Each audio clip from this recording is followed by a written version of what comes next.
Hello, and welcome to another Cloud Podcast, a podcast designed to bring you stories from the smartest minds in IT, operations, and business, and learn how they're using cloud technology to improve business and the customer experience. Hey, welcome to another episode of another Cloud Podcast. We have Blake Swanson here from Savient, and he is the Director of Customer Success. Blake, welcome to the podcast, man. Good to have you on. Yeah, thanks, Alex. Good to be here. Very good, very good. Artie, and of course, we're co-piloting this thing together, flying the plane. So I'm glad to have you on board, bud. Yeah, thanks again for co-hosting with me, Alex. And before we get started, Blake, I see a guitar there. Do you know how to play guitar? Tell us about it. Oh, I do, man. Although I'm better at drums. You can see that. Oh, there you go. Yeah. So, very big into music. When I could find some time, find some hobbies, it's a good way to kind of peel out and just de-stress a little bit. But now the guitar is mainly just to try to talk people into playing drums with me, right? I got to learn a little bit just to coax them into the room so I could play some music with some good folks. You just drop the beat and they follow along if they're good enough. That's right, man. Anybody comes in my house, I'm already playing a beat, just saying, come on. I got instruments hidden all over these rooms. So like anytime someone knocks on the door, does it like trigger you? You're like, knock, knock. And you're like, oh, wait, that's a good. If it's a good knock, I can play something. Yeah. So Blake, one of the things we do at the beginning of the podcast is just with the audience to get to know you, learn your story a little bit on where you came from, how you got to Savient, and how you got into customer success. Typically, they don't have degrees in it. People just kind of learn it as they go, or they start in the trenches on customer support or in IT or something like that. So give us like 3 to 5 minute highlight of how you got to where you're at today. Yeah, sure. And, that's part of what I love about customer success is it just collects the most interesting characters from all kinds of backgrounds. There's not some degree you get, right? You can get here in a variety of different ways. It's really if you just have a passion about people and get out there to solve problems, it comes together pretty quickly. But for me, I got to start my career in operations and customer service, but where I really fell in love with customer success was 8 years ago when I joined my first cybersecurity firm. And I was really hired in as the second customer success manager and had an amazing experience to build that team up to 12. But what was uniquely positioned about that first experience was it was really a conglomerate of companies, right? We started out and we took an acquisition of 5 companies, and then we merged and then we demerged. And the reason I mention that is because in that first 4 years of that many acquisitions and mergers, we really had to reinvent the customer success program over and over and over again.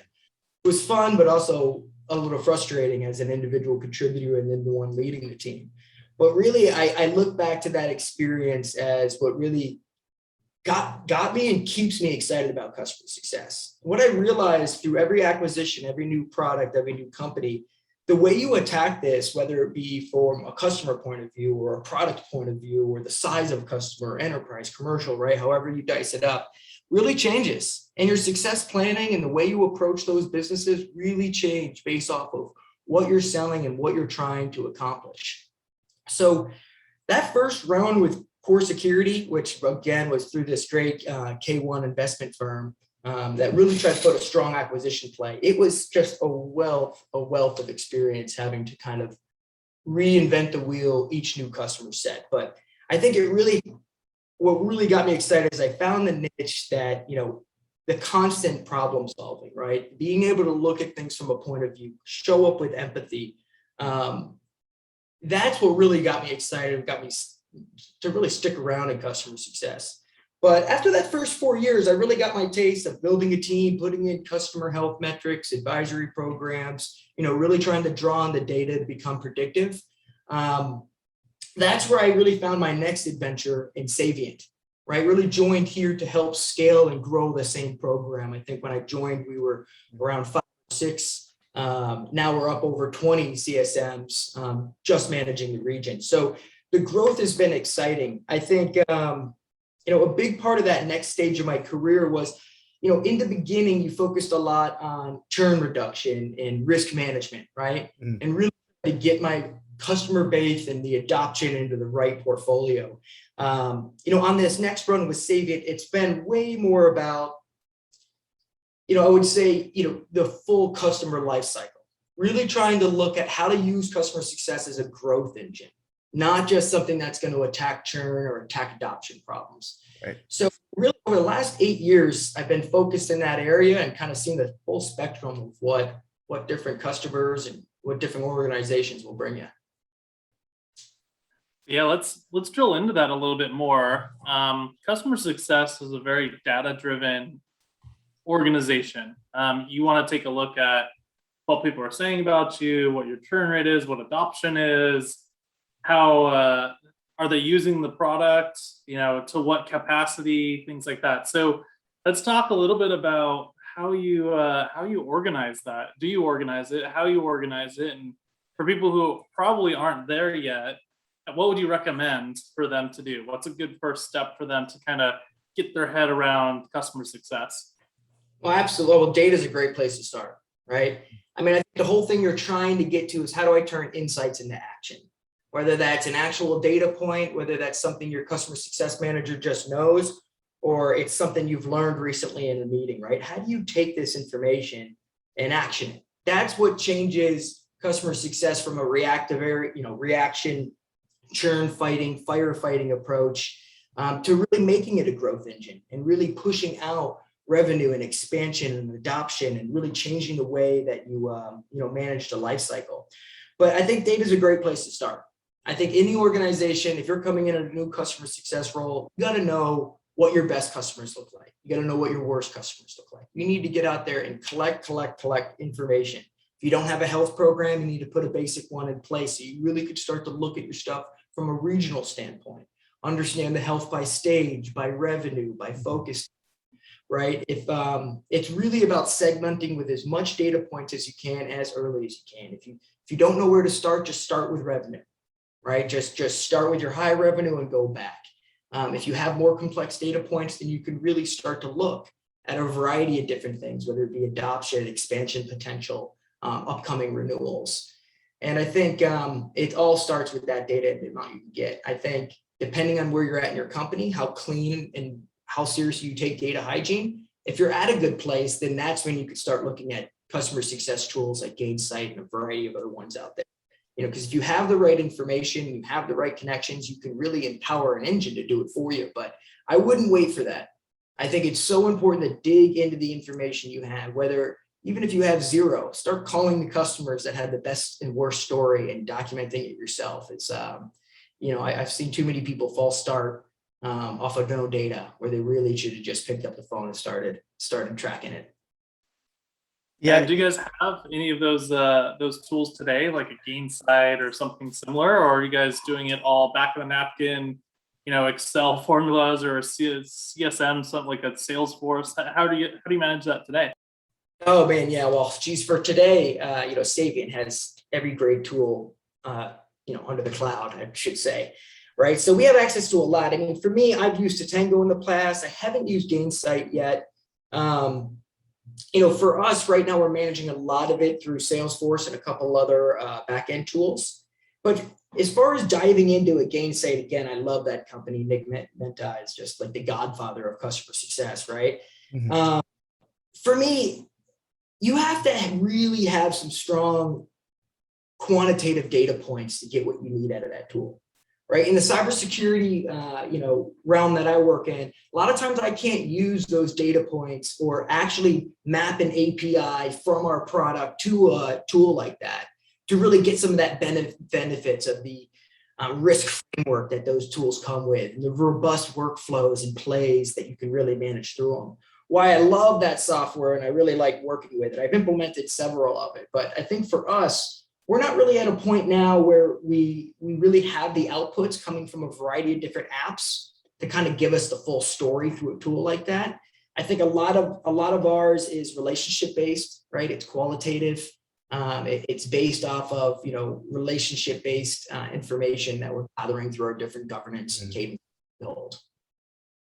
One thing that struck as a question for me is we talked about at core security, all the acquisitions, deacquisitions that you guys were going through and mergers. what was that process like, bringing those teams in, bringing those different systems in, and managing all of that? I mean, that couldn't have been easy as you're merging two different. I know it's not easy. So tell me how you did it. Yeah. So that was, again, just I felt like a decade worth of experience jammed into around 3 years. I mean, there's a variety of different things we had to take into account. I think in hindsight, I think the number one issue that made it hard is that we were hopeful that we would be able to combine these different cybersecurity tools and really drive them through a single sponsor or entity, right? And it just turned out that they all had different buyers. So the way that we would approach driving value, the way that we would have business conversations that are going to try to identify a 12-month maturity model for them, right? Drastically changed based off of the product that we were talking about, which made it really hard to go in with a holistic story and, do consumption-based pricing, right? Or do expansion-oriented contracts, right? And really trying to drive that net revenue retention across my whole portfolio, right? It's because there's such different audiences. Yeah. Obviously, from a data hygiene perspective, it was a mess, right? You had different information coming in from Salesforce and a variety of different CSM tools, or really just content management tools that made it really difficult. So again, we started at the same spot. It's just, what data do we have? Let's analyze what's working, what's not, and try to rebuild back processes that are going to fit. And we started kind of holistically, realized that we needed to pare that down based on kind of at a company level. So it definitely did. It went with some trial and error. It took us a long time to figure out the way we were going to segment, because you couldn't just segment regionally, right? You had to almost segment by business type, then regional, then vertical. Be a variety of different ways you could cut that thing up. But it was a difficult task, but again, it was worth its weight in knowledge, for sure. Yeah. You talked a little bit about a health program. Tell us a little bit about that. How did you orchestrate it? What do you measure? Is it objective or subjective? Are you basically pulling some data together and putting a customer health score, or are you surveying them and saying, tell us what, how happy you are 1 through 10? Like, tell us a little bit about that whole program, what the methodology is, and if someone's starting that from scratch, where would they start? Great. So yeah, customer health, again, data and health are so dear to my heart. I think it's so important. I mean, number one thing is get started. Do not wait to have this perfect. Don't wait to buy a software to do it for yourself.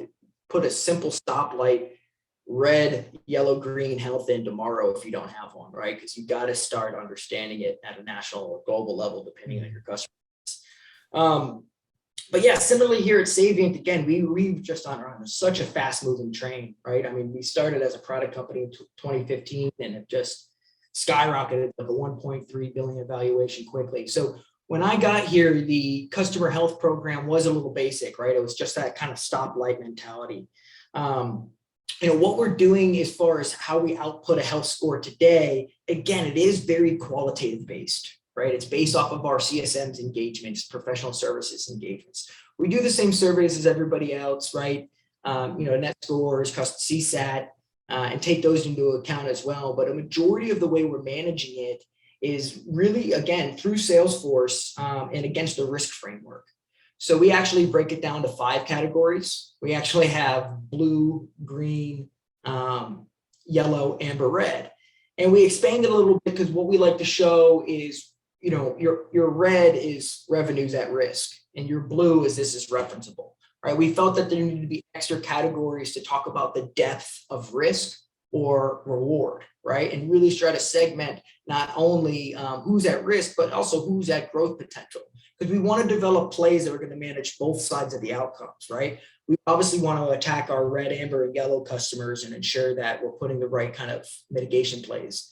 But we also want to understand of our green customers. They often get too neglected. And this is why companies are back against net revenue retention, because they're not managing plays on their healthy side. They're trying to not make sure the back door is not open, but you also got to stay focused on when your customers are healthy. When's the right time to push for product expansion? When's the right time to have consumption-based pricing conversations? So we put that into play. We do have a risk framework that you can identify kind of what constitutes as each one of those that we built into Salesforce. And that risk framework is typically broken down cross-functionally, right? We identify where the risk was with delivery, with support, potentially partners, right? Product and engineering. And you kind of identify the category, the potential risk criteria, and it all rolls up into an overall score for that customer. But for us, it's actually managed weekly. We look for these updates weekly, gets reported up to executive chain weekly, and depending on the segment of health, there's follow-up actions managed on a quarterly and monthly basis as well.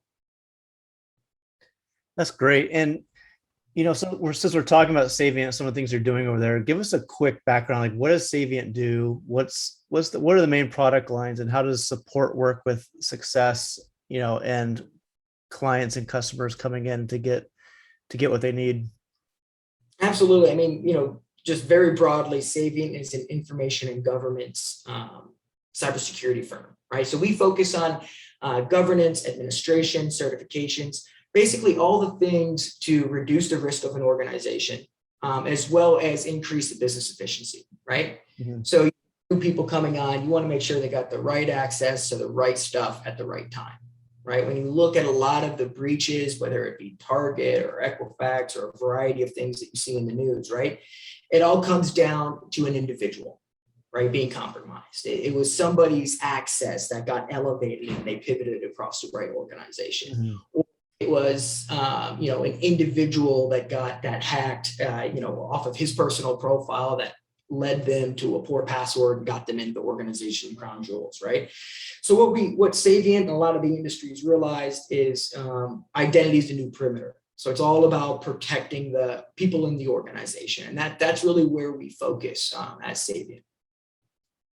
Gotcha. And so when you're working with your CSMs and they're taking care of the clients, how does that differ for you guys between support? Are you getting more support calls, or is it mostly the CSMs kind of managing those support calls? Because I know there can be some gray lines between those for a lot of organizations where they say, well, we have customer success, but it looks more like support.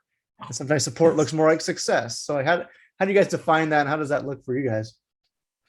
Yeah, I think, I always like that support versus success, categorization, right? And I think a lot of that's just how you introduce and set up your CSM, right? Are you introducing them as an escalation point or white glove support, right? That they're going to manage all, or are you telling them to identify pain and communicate values and focus on meaningful interactions, right?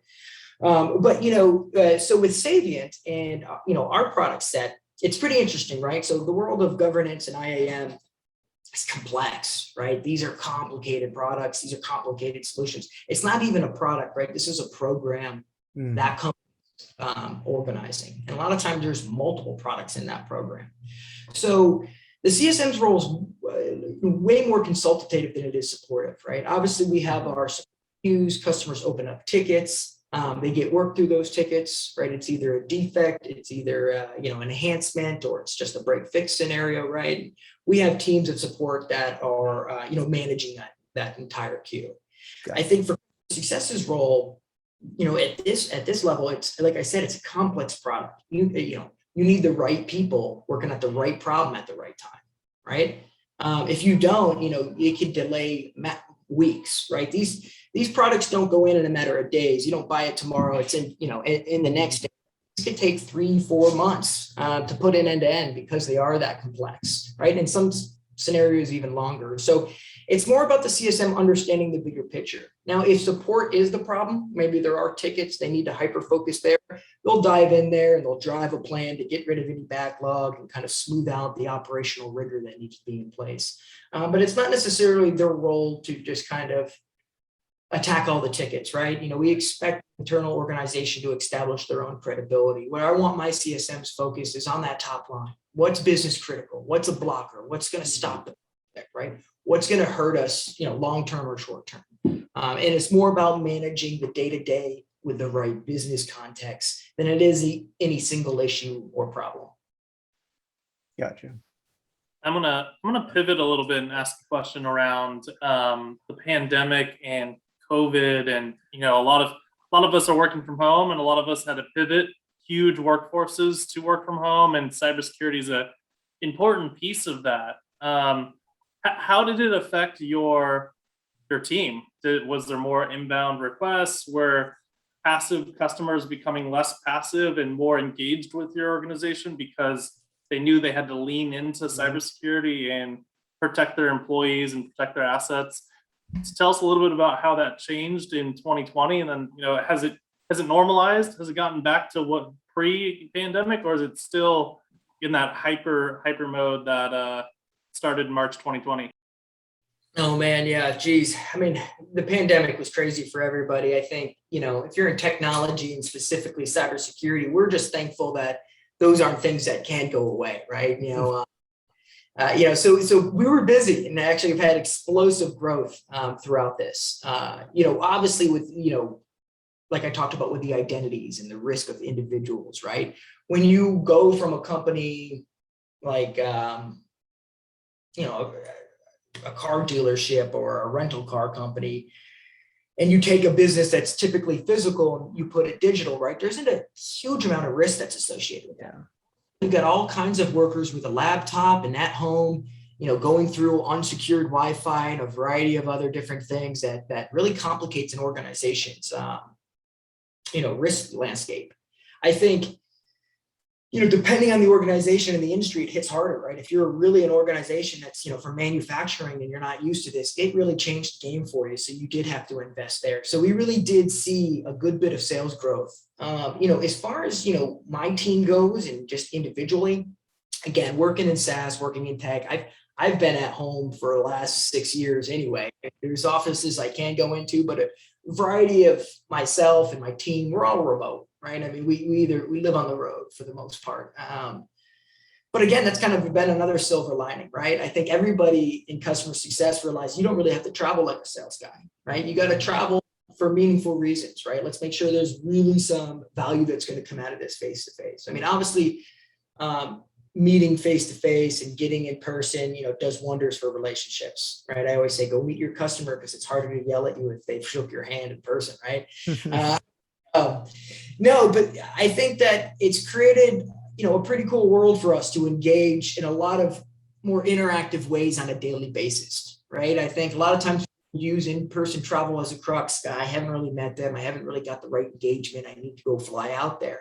That can't be an excuse anymore. There's so many incredible ways to engage. And then you've seen throughout this pandemic, all the other creative engagement solutions that have come up. I can tell you the amount of BDRs that hit my inbox now, the creative solutions they're doing to get there, has me watching videos, right? So if they can do it, we all can do it. And I think that, the whole pandemic did create a whole new world of, digital interaction that will change customer success. I think it's also going to make the meetings we do have more important and more impactful when we have them.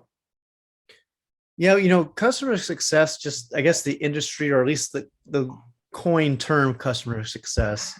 We were talking to another podcast guest, and he's been in the industry forever, and he said it came like mid 90s. It was out there, but it really didn't come in to play until like the Effortless Office. Right? Is that what it was? I think that was it. Yeah.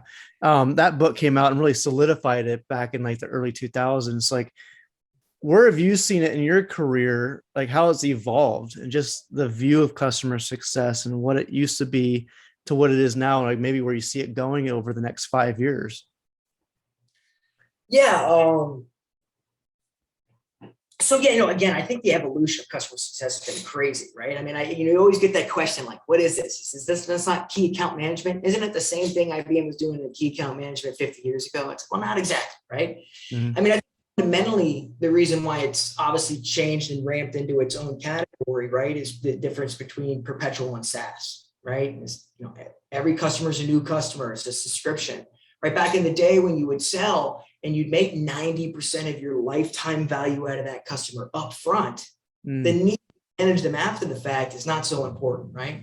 I think today when you sign a customer, for the first year payment, you might only be getting 5% of what the potential lifetime revenue could be of that subscription-based customer, right? So you got to start looking further out, and you need better planning. It can't just be about, I'm going to take you to golf and dinner, right? Because we already have all your money. No, you need to prove yourself, show value year over year.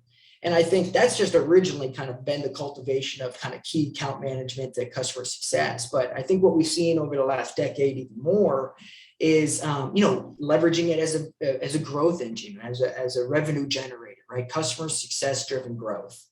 And what people, obviously it's way easier to sell more to an existing customer than to go acquire a new one, right? It's what, cost of acquisition and even churn rate are starting to go lower down the pole, and you see net revenue retention coming up higher for a variety of different SaaS companies. I think not only because of those shifts, but also where customer success and great leaders and other organizations have proved that it can be more about just closing the back door. It doesn't just have to be about churn and risk mitigation, right? This could be about driving net revenue. This could be about driving a voice and adoption. Customer success is really a vehicle, right? It's, it could be used for adoption, it could be used for expansion, it could be used for retention. It's about understanding what your organization needs from customer success to properly drive that vehicle in the right direction. It can't be everything, but I think that's where people are looking at customer success as a have-to organization now, right? And the ones that are putting it higher up on the ring and having it more tied to their corporate goals are the ones that you really see excelling, right? Going back to being seen as a growth engine and taking a customer lifecycle approach, opposed to looking at customer success as, a risk mitigation for churn.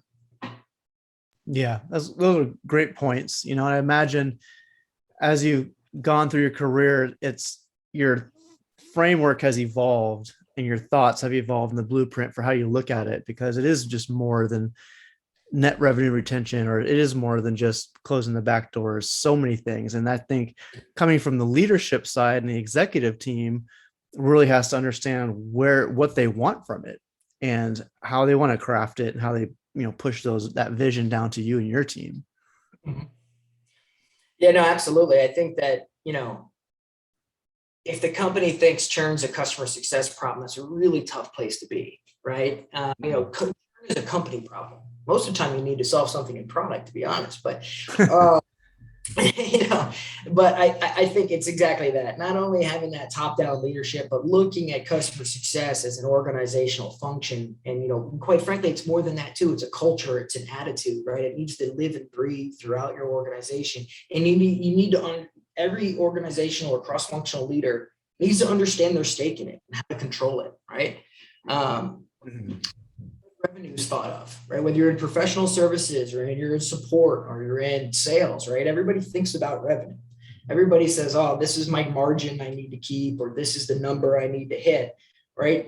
That same philosophy should be tied to customer success, right? What do I do in professional services? If I have X, Y, and Z, it's going to get them faster, right? Or in support or whatever organization. The more leaders that you have asking themselves that question, the stronger and more honed in your customer success team's goals are going to be, right? And the bigger impact you'll make and the faster return you'll see in results, because the problems and the gaps that you're asking customer success to cultivate over, right, have been true pain points for the organization and haven't just been seen through one lens. You've really taken the time to get the perspective, and it's with leaders that care about it, right? Absolutely. Yeah, I'm going to drill into that a little bit more. So obviously customer success, you guys are the eyes and ears of your consumer and customer base.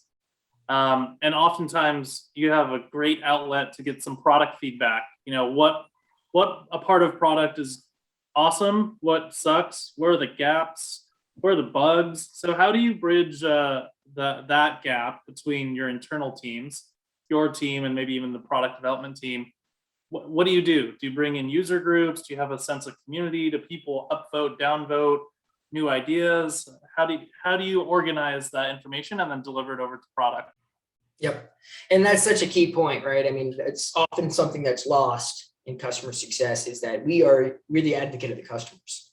And quite frankly, that's how I measure a lot of my customer success managers is, what are you telling me that this customer needs? What are you telling product that needs to be better? Do you know the enhancements that make a difference? Do you know the enhancements that would make a difference for our roadmap and for those verticals? And are you advocating on behalf of your customer?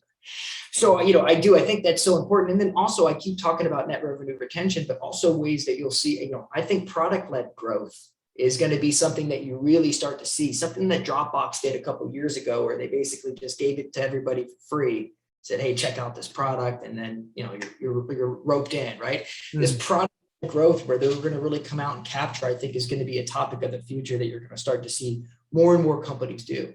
But in order to get to that point, where you're putting a product out there that's just that kind of forward leaning, you got to make sure you're getting that feedback, right? Getting those data points.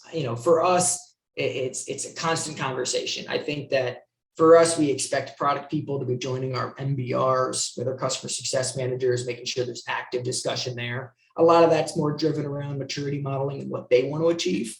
But then we do a ton voice of the customer programs, right? Whether it just be a variety of different surveys. We do user groups by region. We do user groups by vertical. We do customer advisory boards, technical advisory boards, right? It's a really key topic, especially with a complex tool like ours, where it just needs constant honing and constant feedback, right? With cybersecurity, you got to be, better every day. You've got to be taking the input of the attackers and changing your landscape as actively as you can, just because it really just to stay ahead of the curve. But it is so key that our customer success managers are making that a point in every MBR to go capture that and deliver it back. And a lot of times I'll weigh the progress of my customer success managers based off of their understanding of what that customer needs and the feedback that they are delivering back to the organization. Yeah, it's a great way to add value, right? And at the end of the day, that's how you're going to differentiate yourself. There are other security players out there, right? So it's what kind of value you're going to be able to add to the client in a not so obvious way. So if your CSM really understands the business needs of the client and really digs in, and if you can measure that or qualitatively measure that somehow of how much they actually know about their client, it's only going to help for that voice of the customer, right? As they're saying, hey, we need this. It's very unique to our situation. And you can take that, whether it's a product or professional services, to create something for them that will work. Right. Well, it's the extension of customer success. It's just, products are our internal customer. I mean, the same thing I was talking about earlier about turning insights into action, right? We want to do that just based off of what we know about our customers, so we can go tell them more, get them to renew, get them to advocate, get them to drive greater success for themselves and us. It's, very similar. It's take what you're doing as a customer success manager and give the organization some insights back that we can measure, right? And I think that the really, really good CSMs are out there thinking about that, but more importantly, they're out there advocating for their customer to go get those answers, right? When you think about lifetime value, how you do it. I mean, lifetime value doesn't come in getting a support queue down to 0 and making sure that you finish that last part of the SOW on time, right? You're going to capture 10, 20 years from a dedicated customer because they believe in your brand, they believe in your mission, and that their voice feels heard. So those larger things often get passed over because we're looking to retain and we're looking to expand. But I think those are the core items that, when you think about the brands you're loyal to, it's a lot of those experiences where your voices was heard and, something you asked for got done and delivered. That really is going to capture that customer for a longer term than a lot of the day-to-day tactics will. Mm-hmm. Yeah, well, it's been an absolute pleasure talking about customer success and obviously cybersecurity. We like to end the show usually with an open-ended question. Hopefully we have an example here, and if you don't, Blake, we'll pass it over to Alex. He might have one, or maybe I'll have a little story. But Blake, tell us about an experience that you've had as a customer with some sort of brand that's just stuck out as a positive experience, and what do they do to make it a positive experience? And if you don't have one off the top of your head, Alex, we could jump in and do one. I could give one off the top of my head if need be. Yeah, no, I like that question, man. I'm always thinking about the experiences I have. I'll just go with, I'll go with the easy one with Apple, right? I mean, there's no company that literally owns more real estate on my body. I got a phone in my pocket, I got a watch on my wrist, I got headphones in my other pocket, right? And I think it's been all about experience, right? Whether it's the buying experience, whether it's the setup experience, whether it's, how I use it day to day, it's just been smooth. Anytime you have a problem, they're there, right? You don't hear people talking about they've been on the phone with Apple for 2 hours, right? No, that's Comcast, man. You're not, you're not doing that with a brand like that. So, that's an easy one to always pick out, but for me, it's about that day in and day out delivery, right? Obviously the product's got to meet a need, right? And fulfill something for you. But what wins me over is just that the day in, day out reliance of it, the experience that I've come to expect doesn't change.